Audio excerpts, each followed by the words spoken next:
We're right between the time of unleavened bread and Pentecost, God's festival season.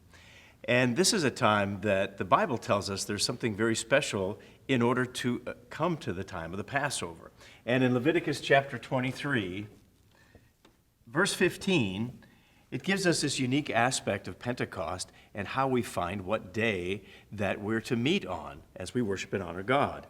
And it says, "You shall count for yourselves from the day after the Sabbath, from the day that you brought the sheaf of the wave offering, 7 Sabbaths shall be completed." And then it says, "Count 50 days to the day after the 7th Sabbath. Then you shall offer a new grain offering to the Lord." So it's telling us how we get to the day of Pentecost, this special feast that God's designed.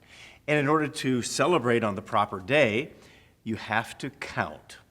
In fact, the word Pentecost means 50th. And so you count to the 50th day, and that's the day you celebrate the Feast of Pentecost. And I think there's an important lesson there because we know that these festival days, especially in Old Testament times, were arranged around the harvest seasons. And so this wave sheaf began the harvest season, that spring season, and that lasted all the way through Pentecost with the barley and then the wheat harvest. And so harvest is intricately connected to Pentecost.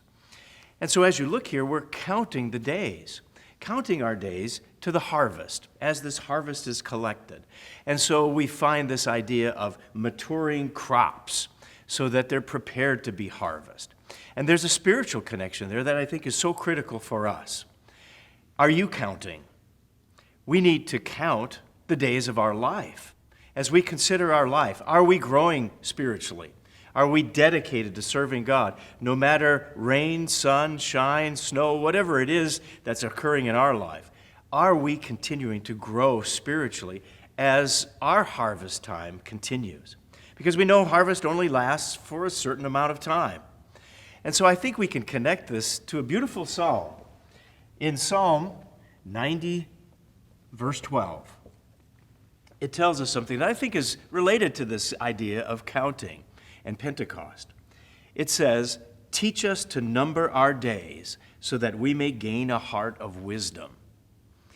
You see, all of us are only given a certain amount of time for life. And as God has called you and opened your mind to His truth, we've got to choose to follow Him. We have a limited amount of time. The harvest only lasted so long. We have to recognize that fact in our life. And don't let down. Don't let the discouragement, don't let the bad weather of your life take you out of the picture so that you're not ready for harvest. So be ready. Count the days of your life and be ready not only for Pentecost, but ultimately that great spiritual harvest. That's BT Daily. We'll see you next time.